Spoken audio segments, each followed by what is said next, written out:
Going to look at a very important basic questions about yoga. What is this Ashta Anga, 8 Anga of yoga, and what do we get out of it? We are going to have a very interesting debate on this topic. Now we need to understand a little more on what are these 8 Angas. Anga refers to parts. 8 Angas of yoga.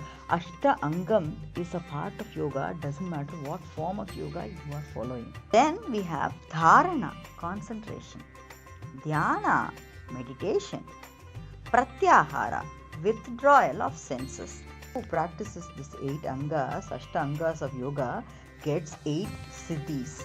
You can call it as intelligence. 8 different forms of intelligence. Becoming light and being able to walk on water.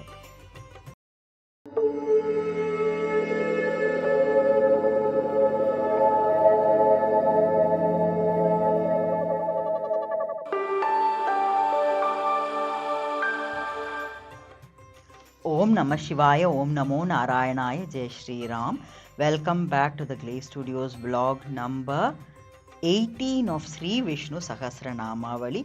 This is a painting that follows the principle of Calligram or Micrography, through which 1000 names of Sri Vishnu are being painted. As the painting is coming along, the research work on these names is also coming along, and this is what is being shared in these weekly vlogs. As I have mentioned earlier, I am also a novice trying to learn using the names and also taking some tangential understandings from Srimad Bhagavatam, Srimad Bhagavad Gita and so on, and also some of the scriptures from the Sanatana Dharma. This week's episode is going to cover the names 161 through 170, and we are going to look at a very important basic questions about yoga. What is this Ashta Anga, 8 Anga of yoga, and what do we get out of it? We are going to have a very interesting debate on this topic in the session coming up today. Without much ado, let's get started with the 10 names and the meanings first. Starting with the 161st name, Om Niyamaya Namaha. This means one who appoints his creatures in particular stations. So it's not necessarily referring to a human form. It could be in any form. One who appoints his creatures in particular stations. Niyamaya Namaha. 162nd name is Om Yamaya Namaha. This is meaning one who regulates all remaining within him. So one who regulates, again, there are rules, now there are regulations also. There are some do's and don'ts. 163rd name is Om Vedyaya Namaha, refers to one who has to be known by those who aspire for mokshas. So Veda refers to the scriptures. Vedyaya here refers to, in this context, refers to those who are aspiring via the scriptures maybe to reach the mokshas, the highest of the bodies, or the highest position, being close to the Godhead. 164th name is Om Vaidyaya Namaha. This name refers to one who knows all vidyas or branches of knowledge. So there are so many branches of knowledge. How many branches do we know? I think for us, we will think of science, mathematics, geography, history, whatever we want to study in the school, and then we take different streams. We have some sub-streams. We call it electives also. But the Vidya, the Vedas, the branches that are there, there were many folds of it. So all the branches here. In the Sanatana Dharma, there is 64 forms of knowledge. That's for starters. But right now, getting back to the names, the name 165th name is Om Sada Yogine Namaha. means who is ever experienceable, being ever existent. So he is the yogine. The term yogine refers to he can be experienced. Sada yogine refers to being he can be experienced through the form of yoga. And now we are going to really look at what is this yoga, what is the Ashta Angas of the yoga in a short while from now. Yes, the 166th name is Om Viragne Namaha, means one who destroys heroic asuras for the protection of Dharma. The 167th name is Om Madhavaya Namaha, one who is the Lord or the Master of Ma or knowledge. Again, the importance of knowledge is always underpinned. 168th name is Om Madhave Namaha. This refers to honey, because the Lord gives the joy just like honey. Once we know the process, the rules and regulations, yama niyama, and aspire for the mokshas, follow the branches of knowledge, experience him through this yogic method, he will protect us, he will protect the dharma, and there is also the result at the end, that is the honey. 169th name is Om Atindriyaya Namaha, one who is not knowable by the senses. The 170th name is Om Mahamayaya Namaha, one who can cause illusion even over the other great illusionist. He is the greatest magician. We're going to look at all that here through the yogic forms. So this is bringing us to the close of the 10 names. We touched upon yama, niyama. These are the terms I think you might have heard somewhere when you heard a little bit about yoga. Maybe already you are an expert with the yama and niyama. We are going to understand the Ashta Angas of yoga and also to understand more about this. But before we get to the Ashta Angas, I'm going to just quickly take the help of Srimad Bhagavad Gita, Canto number 6, verse 3. Here it goes. Let's look at the verse and then we will look at the meaning of it. Arurukshoho munehe yogam karma karanam uchyate yoga arudyasya tasya eva shamaha karanam uchyate. This means Arukshoho refers to who has just begun yoga. That's the first stage, who has just begun yoga. Munehe, of the sage, yogam, the eightfold yoga system. Karma, work. Karma karanam, work, the means. Uchyate is said to be yoga. Yoga refers to this eightfold yoga, Ashtanga yoga. Arudasya, of one who has attained. Tasya eva, his certainly. Samaha refers to cessation of all material activities. Karanam means is said, Uchyate is said to be. So he is pointing through this small, very important verse, the importance of the eightfold system of yoga when he follows who? Any devotee, any person that is interested, who follows this eight folds of yoga will be disconnected, having the detached attachment, disconnected to all the material activities and the fruits of it, and going forward to attain the best of the best. And that is exactly what is mentioned here. Now we need to understand a little more on what are these 8 angas. Anga refers to parts. 8 angas of yoga. And I know that there is a yoga method called Ashtanga yoga, and those who do not follow Ashtanga yoga think that they are not in the part of Ashtanga. Ashtangam is a part of yoga, doesn't matter what form of yoga you are following. Unfortunately, in these 8 parts, you will get to see that only one part is being followed in today's world.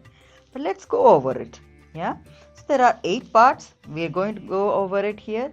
The first part is Yama. I think the name was also mentioned here. Yama is all the abstinences. Can we say don'ts? Yeah, easy, in the easy way of understanding. Abstinences refers to the don'ts. Niyama refers to observances, do's. So, do's and don'ts come in the yoga. and there is no physical posture yet. The third part is asana. That is the physical postures that are now marketed and sold really very well successfully. The fourth part is pranayama, breath control. I think some of us know that also. Then we have dharana, concentration, dhyana, meditation, pratyahara, withdrawal of senses, samadhi, absorption. Samadhi also is sometimes misconstrued as death. No, samadhi is full absorption, withdrawing yourself and observing yourself to that supreme form. These are the 8 folds or 8 parts, 8 angas of yoga. But in reality, what do? We do only the postures, I think, most of the time. Or maybe, we do the pranayama and the post. So even before understanding the physicality, doing the physical yoga, it's important to understand the do's and don'ts and understand the yoga as a form of this 8-fold. But okay, fine, super. And if we do all this, what do we get? We always, want to know, what do I get out of it? I'm always okay with just doing the postures. I'm also okay. Personally, I also do some yoga postures and I'm happy with that. Do I follow the yama, niyama? Maybe, I know. Sometimes I don't, maybe. But what do I get out of it if I follow all the 8 folds of the yoga, all the Ashta Angas of yoga? If I follow, what will I get? One who practices this 8 Angas, Ashta Angas of yoga, gets 8 SIDDHIs. You can call it as intelligence. 8 different forms of intelligence. Do you want to know what it is? I am curious. Let's look at it. It's called Anima Siddhi, Mahima Siddhi, Laghima Siddhi, Garima Siddhi, Prapti, Prakramya, Ishtva and Vashishtva. So 8 forms of Siddhis. Okay, the names are confusing. I need a little more help. So I'm going to look at some of the Siddhis and also share some examples of it. Okay, in real world as well. Let's try as much as possible. So the first Siddhi is called Anima Siddhi. So this Siddhi is helping us to become tiny. And I think in the previous vlog 17, we looked at the form of Vamana avatar, isn't it? Where the Lord himself became tiny. Is it really possible that when we are attaining this, Siddhi with this power, can we become tiny? I think it has also happened. There is I'm not sure whether it's on the social media or such, but there are British records where they did an analysis where they tried to capture a man who had this Siddhi, who had this ability, because he is getting tinier and tinier. It was easy for him to slip out of the door or whatever. So they were trying to capture him and he escaped. This has happened. So it's possible. I think these are Siddhis also magicians use sometimes. The next Siddhi is Laghima Siddhi, becoming light and being able to walk on water. This has happened.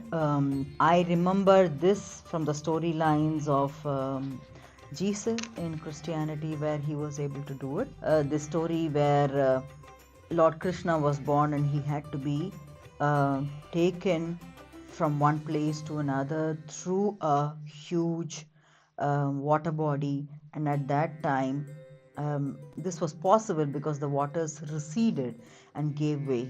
So this walking on water, water receding, or you becoming light enough that you can float is possible, and that is through this Laghima Siddhi. The third Siddhi is Mahima Siddhi, and that talks about being becoming huge or resizing, readjusting yourself. This is a story I remember. I'm picking up stories from Sanatana Dharma, left, right and center. I'm remembering the story of again Vamana avatar, where he showed that he can become large when he needed to do so. And this is also from the Ramayana, where Hanumanji was using this method to become tiny whenever he wanted, when he was in Lanka, and when he wanted to become big, he did. He was able to make that decision and choose between becoming. The resizing the physical body is possible. Readjusting is possible. In today's language, if I have to scientifically explain, we are not resizing, but we can readjust ourselves medically through operations. When somebody is obese beyond measure and it is affecting their heart, it's a medical procedure that doctors take a decision that some part of the body can be eliminated through operation. Physical adjustments to body, corrections to body, even ailments, handicaps have been resolved through operation. So even in today's form, with the help of medical procedure, what is being done is Mahima Siddhi. We can connect that, but that was possible at a level, at a subtle level as well, and maybe is possible at a subtle level as well, when we attain all these Ashtangas and reach the 8 Siddhis. And then we have Garima Siddhi is about the opposite, when you opposite of being light, being heavy, being really heavy. And Prapti, the word Prapti is also, attaining something, gaining something. Maybe it could be material or subtle requirements, but what you really want, you could gain. And Prakramya is also relating to, connected to gain, but not necessarily gain. It's also about desires. Ishitva is lordship. So attaining that, the powers as such. And Vashitva is the power of being influential. In today's world, if we have to connect these abilities, some human beings get to rule us as leaders. It could be a leader of a company, leader of a country, leader of certain associations or such, and it could be an influential person making the decisions or also inducing people to follow a certain direction, good or bad. So these are Siddhis. Okay, have everyone achieved it through these 8 Angas properly? That's a good question. People do achieve this 8 yogic systems in different manners, and it also culminates, it adds up from your life. The soul travels, the soul is deathless, is something that we have discussed in one of those vlogs. The soul travels, and the soul adds on some knowledge in every birth, in every form. And maybe what we are getting to see is only the tip of the iceberg, and we get to see, oh, he is a powerful leader, she is a powerful leader. How come? Maybe it's also the siddhis that have been culminating for a while. But what if somebody has misused it? Also, the siddhis have the power of self-destructing. So it doesn't mean that we misuse the power. When we misuse the power, we've also seen, I don't want to mention names, but we have also seen through history that people who misuse their powers and lead people towards some negative results also find a negative ending ultimately. I think it is up to the Lord God to take a decision on that. But coming back to the summary of this topic, so the 8 Angas or Yama, Niyama, Asana, Pranayama, Dharana, Dhyana, Pratyahara and Samadhi. So without the 8 Angas, doing one part of it, 2 parts of it will help us a little bit survive through, maybe pass through a certain challenge at a certain level. But all these, when practiced, will give you 8 siddhis, 8 powers. You can think of yourself as becoming this Mahamayaya, isn't it? That was the last name that we discussed today. So he can cause an illusion even over other great illusionists. So you can attain all these siddhis and become this Mahamaya, but with power comes responsibility. As long as we are respectful of that, I think things should be okay. So I hope you like this session. Please do share your thoughts in the comment section. I am also learning along with you. So please do share any questions, and I will try to analyze a little more deeper into that area and try to share whatever I have researched. This is going to be an amazing debate, and it's getting interesting by every single vlog. I can feel. I hope you also can feel that. Until we meet next time, stay blessed, stay happy, stay healthy, stay motivated. Thank you. Bye bye.